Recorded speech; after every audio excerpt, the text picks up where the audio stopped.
2. And today is the day that we attempt to demonstrate that power. And because it is a test flight, there is no satellite customer on board the vehicle today, but the fairing is not empty. We do have some very interesting payloads going up on this flight that we'll talk about later on in the webcast. We'll also walk you through the mission profile because this ain't your typical Falcon launch. We've got 28 engines, 3 boosters, 3 separation events, 3 landing attempts, and there's going to be a lot of activity happening all at once. So this test flight is bound to be exciting one way or another. All right, we've got a ton to walk you through today, so let's get going. Hi, I'm Michael Hammersley, a materials engineer in avionics department. We're very excited. I'm sure you can hear it. To my right, we have a live view of Falcon Heavy on the pad at Kennedy Space Center. Falcon Heavy is essentially 3 Falcon 9 rockets all strapped together, which means it can carry much larger payloads not only to Earth orbit, but to the Moon and Mars as well. So like Falcon 9, Falcon Heavy is a 2-stage launch vehicle. The big difference is that the first stage in Falcon Heavy is comprised of 3 cores, while Falcon 9 has only 1. Now, each one of these 3 cores has 9 M1D engines, making for a total of 27 engines overall. Altogether, those engines produce 5 million pounds of thrust, which is equal to 18 747s at takeoff. In fact, the engines are producing so much power that we don't run them at full thrust all at once. So during ascent, Falcon Heavy will throttle its thrust up and down in both the side and the center cores in order to balance the aerodynamic and structural loads on the vehicle.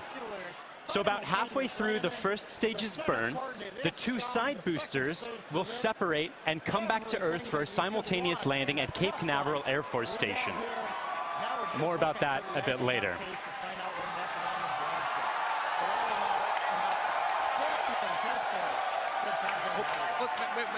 Wait. At that point, the mission proceeds very much like a standard Falcon 9 flight. The center core will keep on firing for another minute to burn all of its fuel, and it will perform a standard stage separation from the second stage on top. This second stage, with the fairing right at the very top there, the second stage is exactly the same as any other Falcon 9 flight, except we've loaded a bit more helium onto it this time. Now, that second stage will be sending our payload way out into a Mars-crossing orbit, which we'll also get into a bit later. But all in all, with a successful launch, Falcon Heavy is going to be the largest and most powerful operational rocket in the world. We're very excited to be launching it today. Let's check in on exactly how it's doing. Good afternoon. I'm John Innsbrucker, the Falcon Principal Integration Engineer at SpaceX. We're currently at T-minus 17 minutes, 40 seconds and counting down. The good news is that all systems are go for launch. We're working no problems with the SpaceX test flight of the Falcon Heavy launch vehicle. Now we're currently loading propellant on all 3 first stage boosters, and we began loading a couple minutes ago on the second stage LOX tank. Now this is the same method that we use on the single-core Falcon 9. It just scaled to handle 3 first-stage boosters. Now we're loading liquid oxygen and kerosene. We do that because in order to support combustion, you need oxygen. And in the vacuum of outer space, there isn't any. So we bring our own liquid oxygen, chilled and densified. You may have heard densified in the past. That allows us to pack the maximum amount into the LOX tanks on the Falcon Heavy. Now our fuel is refined petroleum, RP1. That's essentially just a purified kerosene.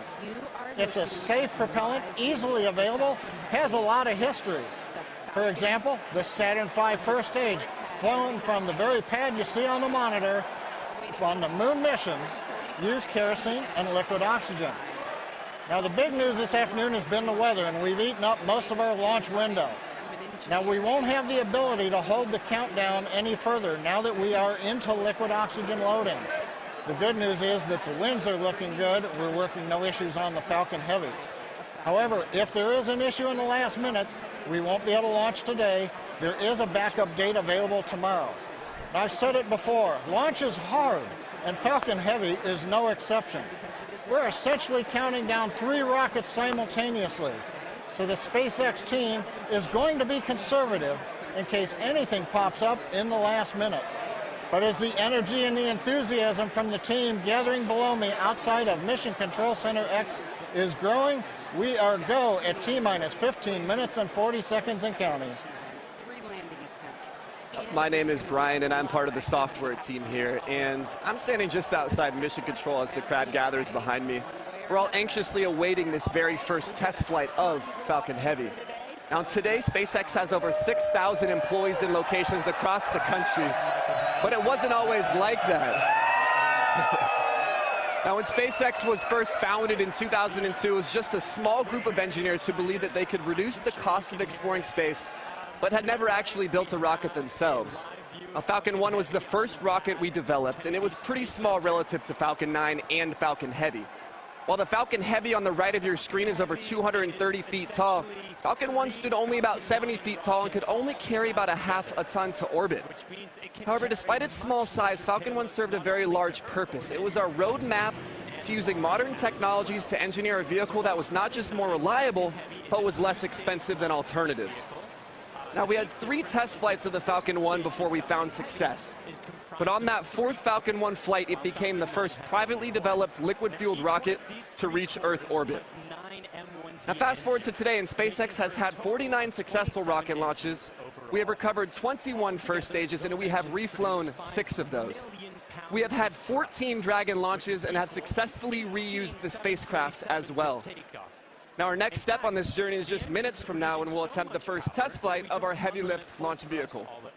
Now, there have been many challenges along this long road, and it has not been easy. But no matter what happens today, it has all been worth it. Now, one of the many challenges we're hoping to overcome with this test flight is the recovery of all 3 cores of the Falcon Heavy first stage. Although we have demonstrated success with the recovery of a single core, 3 is on a whole nother level. So let's check in with Michael to get an overview of what that story may look like. More about that a bit later. At SpaceX, our primary goal is to enable people to live on other planets, most notably Mars. But it's hard to do this without dramatically lowering the cost of access to space. And the best way to accomplish that is to reuse as much of the rocket as possible. So we've been successful at landing and reusing Falcon 9 rockets for over 2 years now. And Falcon Heavy aims to continue this trend of reusability. So today, we'll be attempting to recover all 3 of the first stage cores by using both of our landing methods, by land and by sea. So the side boosters have actually been used before on missions TICOM 8 and CRS 9. And at the time of booster separation, during ascent, the side cores will still be going slowly enough to turn around. So it makes sense to return them to Cape. They'll be executing a 3-burn maneuver to get them back to landing zones 1 and 2 and Cape Canaveral Air Force Station. You may have heard of Landing Zone 1. Landing Zone 2 is an identical landing pad right next to it for Falcon Heavy landings. The Centricore will be going too fast to efficiently return it to Cape Canaveral Air Force Station. So we're going to use the autonomous spaceport drone ship to catch it about 300 miles off the Florida coast. It will also be executing 3 burns to get there. So, if all goes well after launch, we'll have 3 first stage cores back on Earth, 2 for the second time, and a wealth of data for perfecting airplane-like operation in the future. So, countdown is still proceeding nominally. So let's check in again on how Falcon Heavy is doing. We just passed T-minus 12 minutes in the countdown of the test flight of Falcon Heavy. Fuel is completely loaded on the second stage. The first stage is also loaded with fuel, except for a small top-off that'll happen between T-minus 7 minutes and T-minus 6 minutes. Our major activity now is loading liquid oxygen on the boosters and the second stage. Liquid oxygen propellant loading on the first stages will end between T-minus 4 minutes and T-minus 3 minutes. Liquid oxygen loading on the second stage is the last one to finish, ending by T-minus 2 minutes. Now, in addition to loading propellant, the team is preparing to perform their final checks of the Merlin engines. We'll begin chill-in of the Merlin engine turbopumps with liquid oxygen as typical at T-minus 7 minutes like we do on Falcon 9 flights. We'll also be verifying valves and using the thrust vector control actuators to move the engines to verify the actuators are working correctly. As we get to T-minus 4 minutes, the clamp on the top of the strung back will open. You can see it just behind the Falcon Heavy. That entire structure will move about 1.5 degrees away from the rocket. At liftoff, it will move the rest of the way to clear Falcon Heavy, just like Falcon 9 flights. At the T-minus 1 minute mark, the flight computers will go into startup mode. They'll be controlling the countdown on the Falcon Heavy. What's different in this flight? Engine ignition will begin at T-minus 5 seconds on the 2 side boosters, followed 2 seconds later by the center core. Now we're continuing to watch the weather, making sure that the ground liftoff winds don't exceed the maximum, but they're looking good right now. We continue monitoring the upper altitude winds as reported by the balloons. But right now at T-minus 10 minutes and 10 seconds and counting, the Falcon Heavy test flight is go. Because the first flight of Falcon Heavy is a test mission, we do not have a customer spacecraft on board today. Instead, we put something a little special to SpaceX inside the fairing. Now, more often than not, on the first flight of a new rocket, engineers will choose to fly a mass simulator, which is basically a heavy object of some sort to simulate the dynamics of flying a payload, but with little consequence if the mission doesn't work out exactly as planned. And as many of you already know, we have opted